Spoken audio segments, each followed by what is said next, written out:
there, wonderful parents. It's Kathy here, your self-esteem booster and host on the Tips for Parenting Youngsters podcast, your go-to for parenting tips.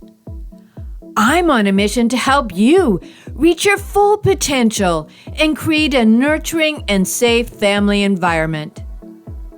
I am not here to beat you up for your past parenting mistakes, but instead to focus on 3 critical pillars that I learned from being a parent and grandparent that turned myself and my family life around.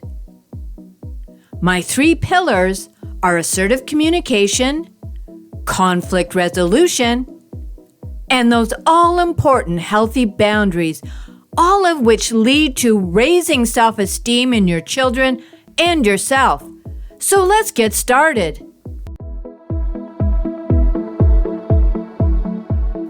I'm going to let you in on a little secret. As a parent, I messed up a lot. Parenting doesn't come with a manual. It is on-the-job training. Your youngsters will give you your most significant life lessons if you pay attention. I started my parenting journey by knowing how my parents parented, and I wasn't going to parent my children the same way. I wanted to swing the pendulum the other way so my youngsters had higher self-esteem and self-worth.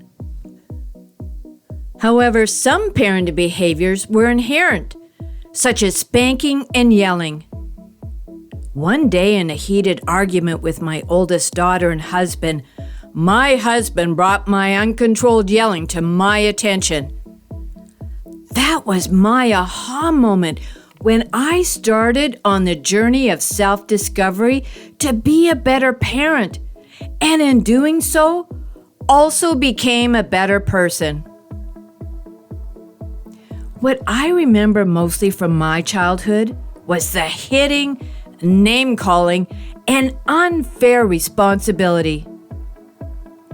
As I have mentioned before, my mother was emotionally unstable and suffered from bouts of depression and anger issues. As the oldest of 4, I took on many parenting responsibilities. Having to parent my siblings led to enormous conflict between my sister and brothers, causing all kinds of sibling rivalry that continues today. So grab your favorite beverage, find a comfy spot, and let's get into today's topic of sibling rivalry. This is Tips for Parenting Youngsters, where every episode brings you closer to building self-esteem and stronger, more meaningful relationships with your children. Sibling rivalry occurs when siblings feel jealous, competitive, or resentful towards each other. They argue over toys, parents' attention, or what TV show to watch. It's important to understand that sibling rivalry doesn't mean siblings don't love each other. It's just a natural part of having brothers and sisters.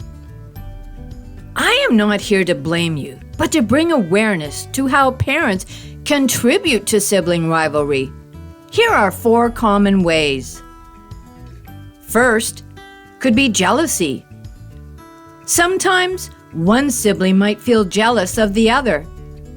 For example, if a younger sibling gets more attention from parents because they need more help with homework, the older sibling might feel left out.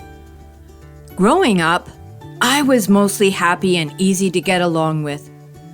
My sister, on the other hand, she was more stubborn and difficult.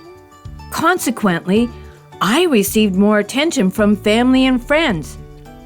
My mom made sure I knew how unfair it was to my sister, even though I did nothing wrong. Unfairness caused all kinds of resentment between my sister and myself. Competition is another way.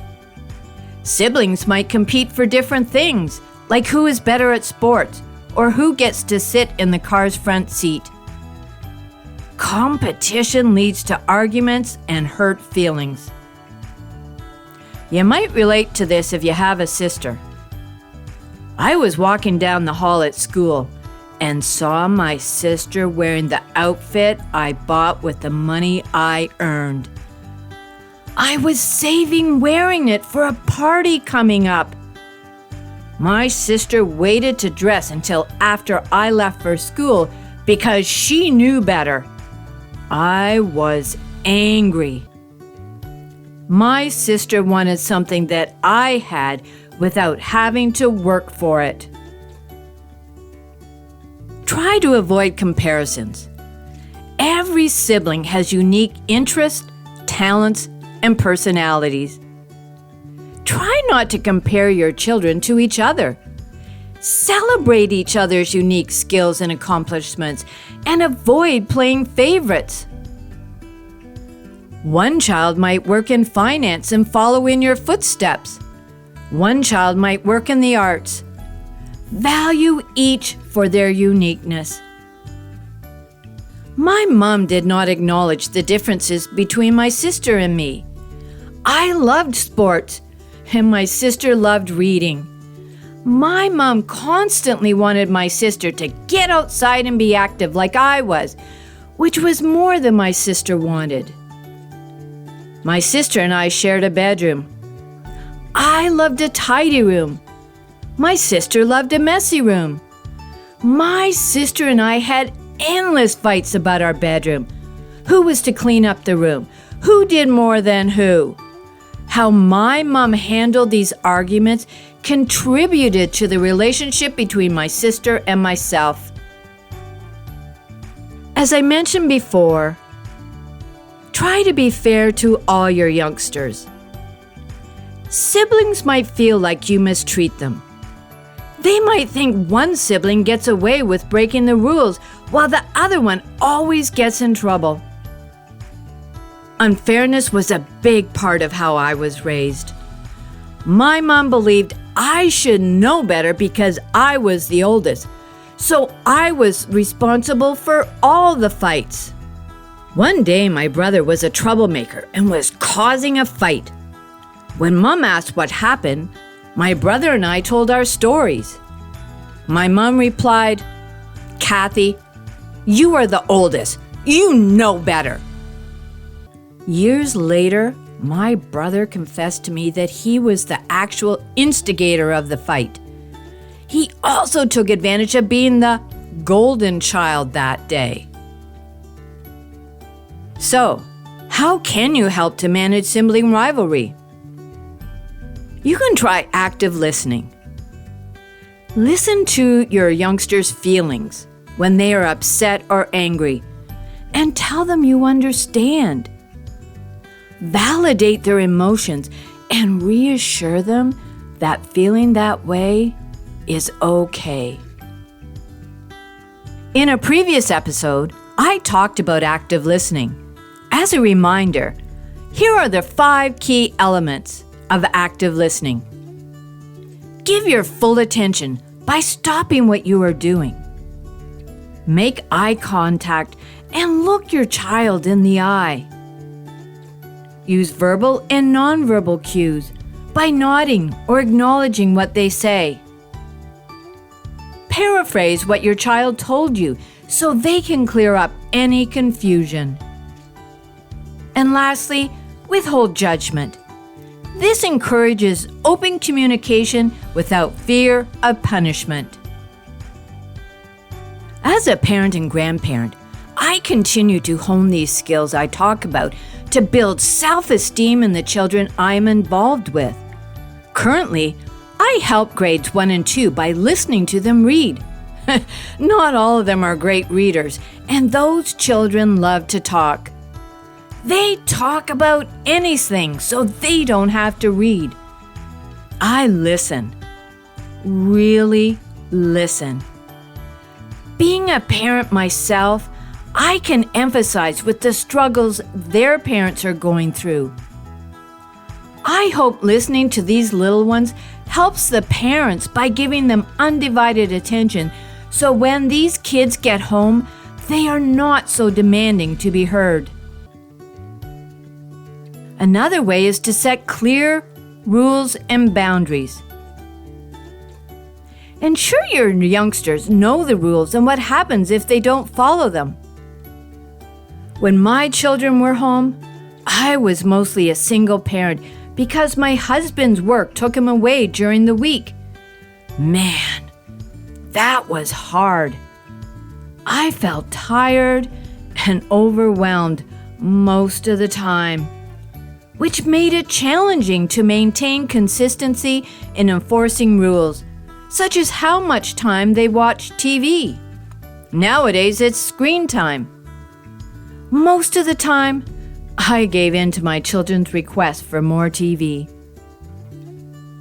However, this inconsistency sent mixed messages to my children and undermined the effectiveness of the boundary. Ultimately, while it's natural for you to feel tired and overwhelmed, making an effort to prioritize consistency in enforcing boundaries can help create a more harmonious family environment and promote positive behavior in children. For screen time, try implementing strategies to make boundary enforcement easier, such as setting up parental controls on devices or creating a visual schedule to help children understand and follow the rules independently. Additionally, you can communicate openly with your children about the importance of everyone in the family working together to maintain household rules, including screen time boundaries. You can foster cooperation and mutual respect by involving children in discussions about family expectations and responsibilities. Another way is to help your children resolve conflicts. Teach them how to listen to each other's perspectives, express their feelings calmly, and find solutions for everyone. I learned a fantastic way to resolve conflicts when raising my 3 children. There were times when tension was high in the house due to unresolved conflicts. Even the littlest conflict, if not dealt with, holds a grudge. When this happened, any one of us would send out a written note to hold a family meeting. We didn't have cell phones back then to text each other. We would gather around the dining room table in our pajamas on the said date and time. Dressing in our pajamas made us more equal and less confrontational. The rules were each person had a chance to speak their mind, and there was no name-calling. We would work on new boundaries, and once everyone was happy, we would lick a bit of peanut butter off a spoon. Licking the spoon signified that everyone agreed to our resolution, and the meeting ended. You can adapt this idea to current times. The point is to deal with unresolved conflict. All those unresolved conflicts damage relationships, causing siblings to feel hurt and resentful towards each other, which creates grudges and more grudges, ultimately destroying the relationship. Unresolved conflicts never go away. In conclusion, how we parent contributes to siblings' relationships later in life. As I reflect, my mom continued to keep us siblings apart even after her death.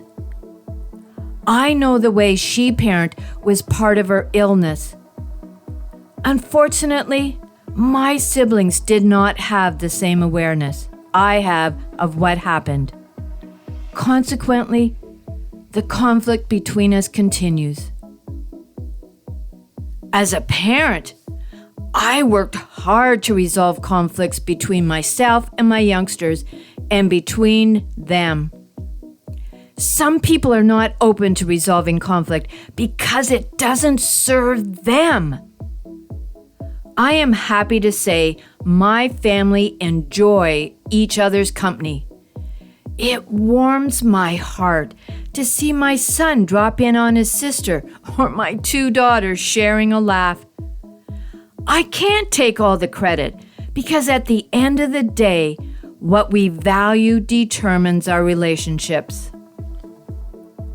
I am sharing my stories to shine a light on how families are interrelated and to reflect on our upbringing to become better parents. Parenting can be challenging. If you have thoughts, questions, or stories, I'd love to hear from you. Email me at Kathy@parentingyoungsters.com and let's start a conversation. Your input helps shape the content of my podcast and creates a supportive community for parents like you. Thank you, listeners, for embarking on this journey with me today. Your time and attention are precious, and I am genuinely grateful that you chose to spend them with the Tips for Parenting Youngsters podcast. Your support and engagement mean the world to me. As I bring this episode to a close, I invite you to subscribe to my podcast, Tips for Parenting Youngsters, and listen to episodes which drop every Thursday. Discover strategies for positive parenting. Embark on a journey of self-discovery and join me as I navigate the complexities of parenting to build stronger family bonds and self-esteem. Next week, I'll discuss the topic of power struggles. Have you ever found yourself in a situation where you feel like you're wrestling for control? It could be with your spouse or children. Well, you're not alone. I'll talk about power struggles and how to deal with them, especially in the family. There is always time to rewrite your family story, break free from patterns that no longer serve you, and create a home filled with love, understanding, and unwavering support. I'm here to guide you every step of the way. As I conclude this episode, I must state that this podcast is designed solely for educational and entertainment purposes. While I bring my experience as a parent and grandparent, it's essential that you know I am not a licensed therapist. This podcast is not a substitute for professional advice from a physician, professional coach, psychotherapist, or other qualified professional. Got it? Awesome. Until next time, what is one thing you are grateful for?